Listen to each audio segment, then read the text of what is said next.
Revolution now! Today we're going to be reviewing a classic album, the Cornell Lab of Ornithology's Voices of North American Owls. So this album is a freaking classic, a cornerstone of the genre of birdsong.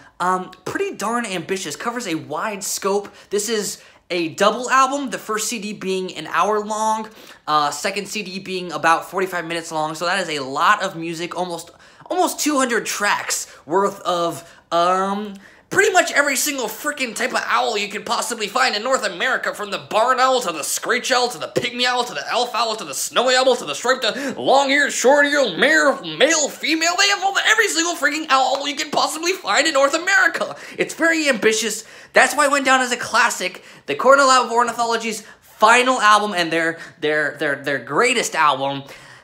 Let's get this review started. Let's start by taking a look at the album cover. Well, this is a beautiful album cover, a little beautiful North American owl. I'm assuming it's from North America, but I don't really know anything about owls, so I don't know what type of owl that is. But, you know, looks like an educational album cover, like you're about to listen to an hour and 45 minutes worth of owl sounds. So, let's talk about the music.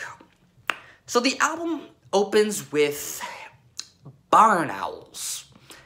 Pretty interesting. So it's actually really interesting how they decided to start this album. The album opens with barn owl sounds of barn owls being territorial, barn owls being in distress, and the sound they are making.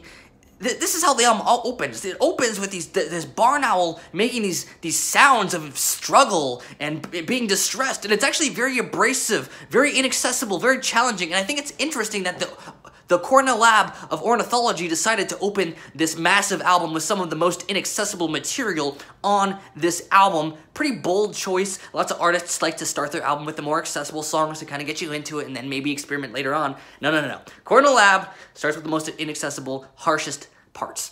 Pretty interesting. But moving forward, it's actually kind of interesting because on the first CD, it opens with barn owl and then it moves on to screech owl, and I'm like, oh shit, screech owl?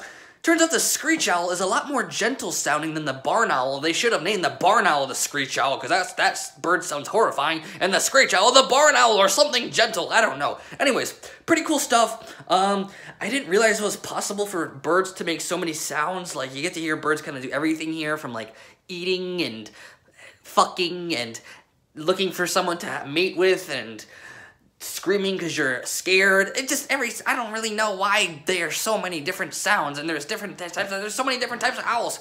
And moving on to the second disc, that's where I think the real fun of this album is in the second disc, because you get the pygmy owl, which is one of my favorites. It's a lot more gentle sounding, really kind of like high pitched, pretty interesting sound, and the elf owl also sounds really cute too. So that's pretty dope. I love one thing that kind of like makes this album like stand out is it's kind of like you listen closely and it's the birds in their natural habitat. So you can hear the wind blowing the leaves. You can hear maybe like a wolf howl in the background, or like bugs buzzing around. So it really feels like you're out in the woods, which is pretty darn epic.